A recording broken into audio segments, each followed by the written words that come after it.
Okay, so this is very early pre-alpha footage of the game, but we have a massive increase in the level of detail and the number of guys we're going to be able to show on screen at any one time. In this battle, we'll be playing the Chosakabe Samurai here in black, and we'll be fighting against the Takeda, who are indicated in red, defending this castle. You can see the red banners here in the foreground. Shogun 2 has a massively improved graphics engine.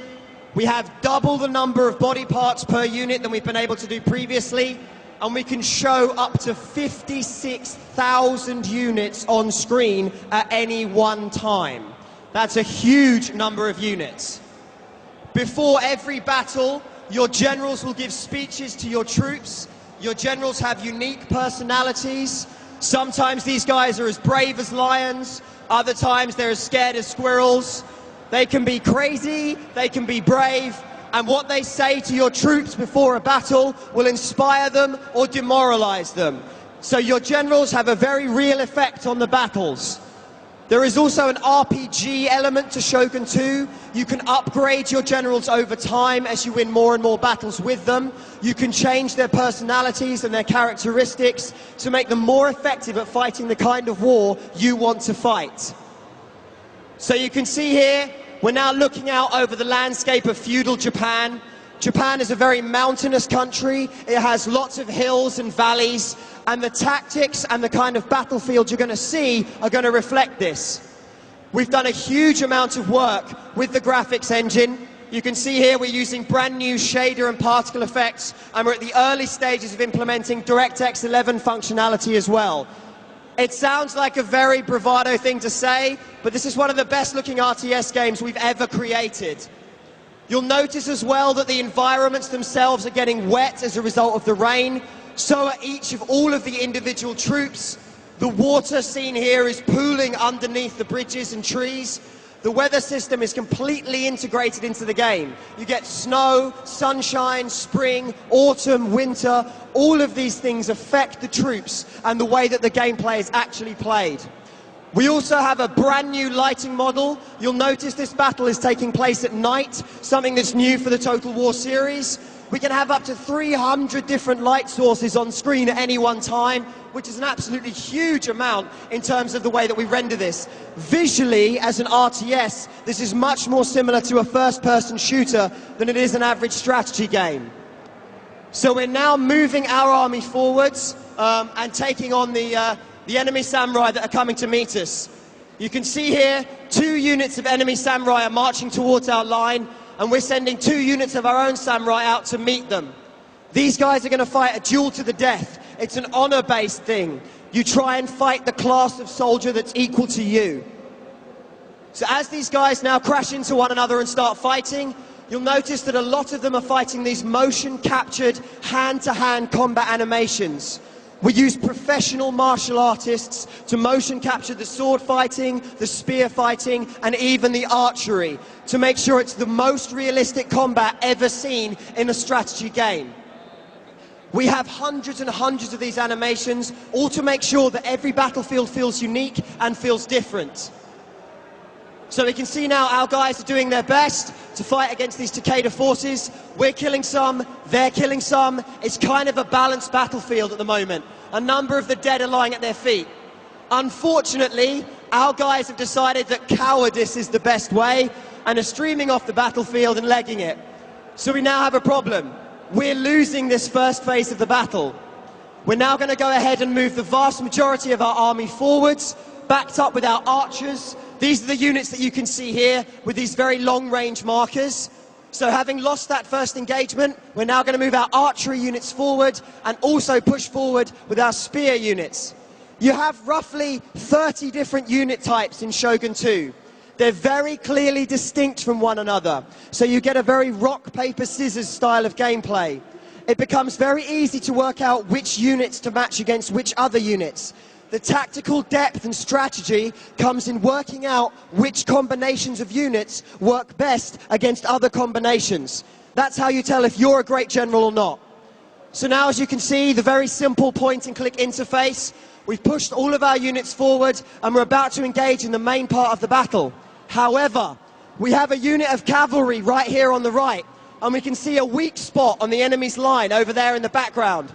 So we're going to send our cavalry in very fast, very heavy, and try and destroy those guys before they get a chance to march forward against us. Cavalry, of course, are fantastic on the open ground. They move very quickly. They get a lot of bonuses for charging into enemy units, and hopefully we'll be able to destroy these guys very quickly as a result of using these now. Unfortunately, the enemy has a number of flame archers hidden in the woods. You can see here the flame archers are decimating our cavalry. However, we still manage a very good charge.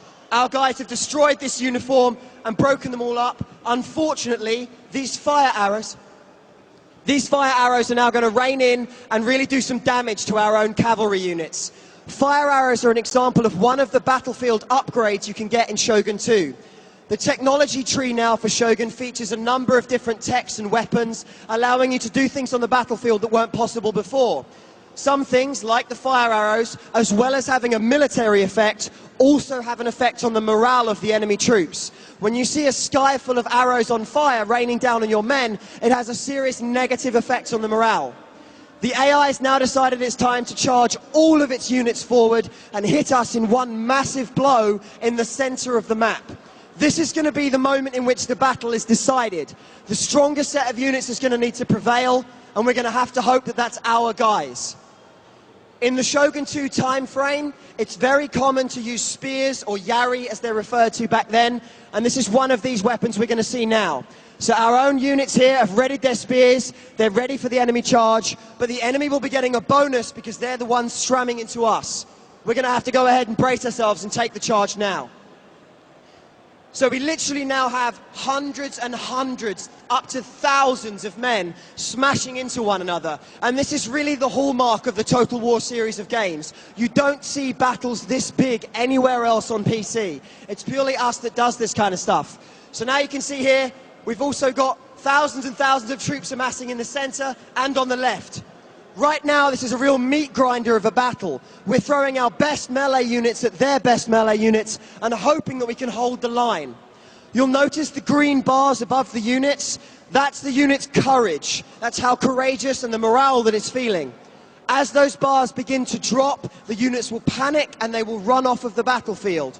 You're able to win victories by causing morale in the enemy camp to drop to 0. This is a very good tactic for Shogun 2. We're now going to try and be a bit more sneaky and see if we can win this one very quickly using our speed to our advantage. Those enemy archers that are hidden in the woods are doing some serious damage to our units in the center.